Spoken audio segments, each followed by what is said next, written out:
Hello guys, எல்லாரும் எப்படி இருக்கீங்க? ரொம்ப நாளைக்கு அப்புறம் பாலக் பன்னீர் தான் செய்ய போறோம். சப்பாத்திக்கு நல்ல ஒரு சைட் டிஷ். வீட்டில் இருக்க சிம்பிளான இன்கிரியன்ஸ் வச்சு தான் செய்ய போறோம். வாங்க எப்படி செய்யுதுன்னு பார்க்கலாம். அதுக்கு வந்துட்டு நம்ம லார்ஜ் சைஸ் ஆனியன் வந்துட்டு 2 எடுத்துக்கலாம். இந்த மாதிரி பெருசா கட் பண்ணி எடுத்துக்கலாம். தக்காளி வந்துட்டு 3 தக்காளி. இது வந்து நம்ம வதக்கி தான் போட போறோம். இஞ்சி பூண்டு பேஸ்ட் வந்துட்டு 1 டேபிள் ஸ்பூன். அப்புறம் ஸ்பைசஸ் என்னென்ன தேவைப்படுதுன்னு பார்க்கலாம்.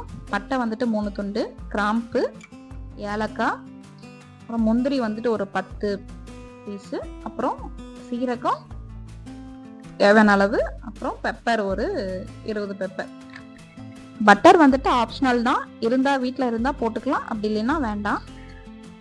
நெக்ஸ்ட்டு ஒரு பாத்திரத்தில் தண்ணி சூடானதும் பாலக்கீரை வந்துட்டு போட்டு வேக வச்சுக்கலாங்க.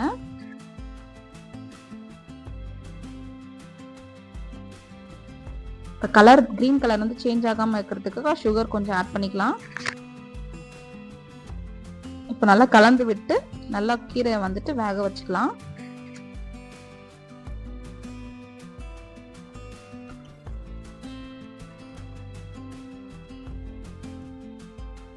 இப்போ ட்ரையான கடாயில் வந்துட்டு கஸ்தூரி மேத்தி வந்துட்டு அது சூடு பண்ணி பவுடர் பண்ணி எடுத்துக்கலாம். லாஸ்ட்டாக ஃப்ளேவருக்காக போடுறதுக்கு.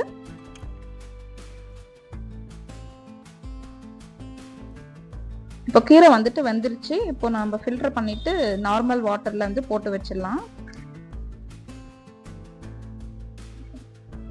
நம்ம கடாயில் வந்துட்டு 2 ஸ்பூன் ஆயில் போட்டுட்டு கொஞ்சம் பட்டர் சேர்த்துக்கலாம். நீங்கள் பட்டர் வேணுனாலும் சேர்த்துக்கலாம், அப்படி பட்டர் இல்லைன்னா ஆயில் மட்டும் சேர்த்துக்கலாம். இப்போ ஆயில் சூடானதும் நம்ம எடுத்து வச்சிருந்த ஸ்பைசஸ் வந்துட்டு சீரகம், பெப்பரு, முந்திரி, பட்டை, கிராம்பு, ஏலக்காய் அதெல்லாம் வந்துட்டு ஆட் பண்ணிக்கலாம். சிம்லே வச்சு போடுங்க, கருகாம பார்த்துக்கோங்க.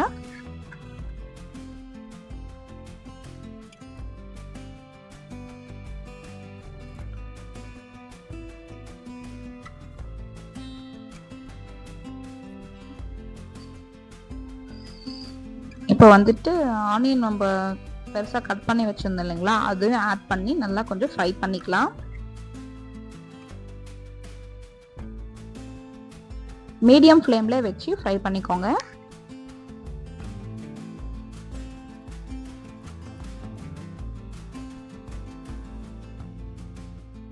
இப்போ ஆனியன் வந்துட்டு லைட்டாக கோல்டன் ப்ரௌன் ஆனதும் இப்போ இஞ்சி பூண்டு பேஸ்ட் ஆட் பண்ணி நல்லா ஃப்ரை பண்ணி விட்டுக்கலாம். கூடவே நம்ம தக்காளியும் ஆட் பண்ணிக்கலாம். ஆனியனோட சேர்ந்து தக்காளி நல்லா வதங்க விடலாம்.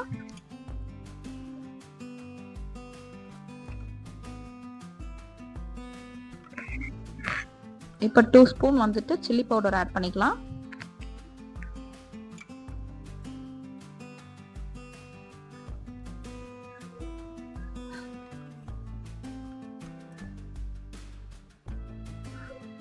நல்லா ஃப்ரை பண்ணி விட்டுட்டு கூடவே தனியா பவுடரும் வந்துட்டு ஆட் பண்ணிக்கலாம்.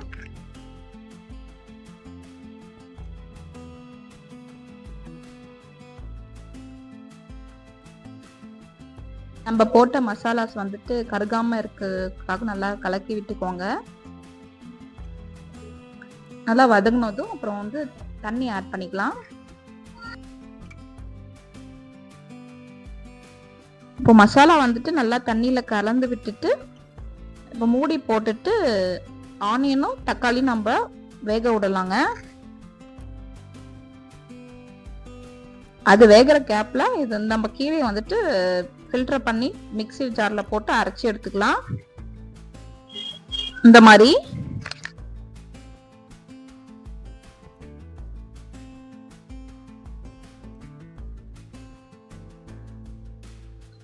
இப்போ தக்காளியும் வெங்காயமும் வந்துட்டு வெந்துட்டு இருக்கும்.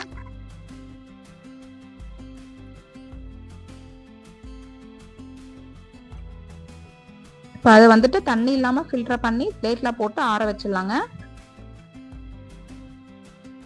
இப்போ கடாயில் ஒரு பீஸ் பட்டர் போட்டுட்டு முழுசாவே வந்துட்டு பன்னீர் போட்டு அப்படியே ஃப்ரை பண்ணி எடுத்துக்கலாம் லைட்டாக. இந்த மாதிரி ஃப்ரை பண்ணி எடுக்கிறதுனால கட் பண்ணும் போது உடையாம வருங்க.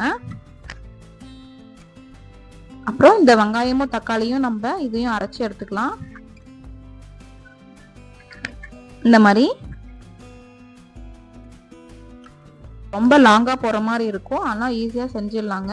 ட்ரை பண்ணி பாருங்க. இப்போ ஆயில் 1 ஸ்பூன் ஆயில் போட்டுட்டு நம்ம அரைச்சி வச்ச பாலக்கீரையை போட்டு நல்லா வதக்கிடலாம்.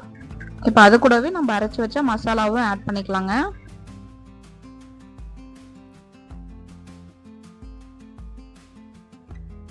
கீரையும் மசாலாவும் ஆல்ரெடி வதக்கி எடுத்துட்டோம், அதனால ரொம்ப வதங்கணும் தேவையில்ல. இப்போ சால்ட் ஆட் பண்ணிக்கலாம்.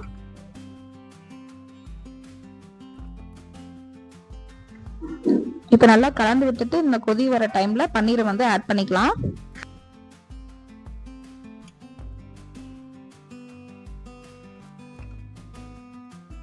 இப்போ பன்னீருமே ரொம்ப நேரம் வேக வைக்க தேவையில்லைங்க, சீக்கிரம் வெந்துடும்.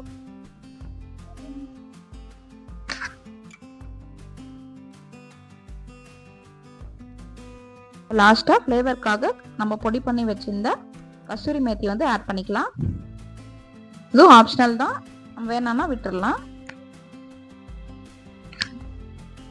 அவ்வளோதாங்க, வேற பாத்திரத்தில் மாற்றி சர்வ் பண்ணுங்க.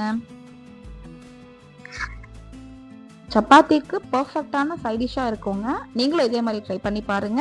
எப்படி இருந்துச்சுன்னு கமெண்ட் பண்ணுங்க. நம்ம சேனலுக்கு சப்ஸ்கிரைப் பண்ணாதவங்க சீக்கிரம் சப்ஸ்கிரைப் பண்ணி வச்சுக்கோங்க. Thank you, bye bye.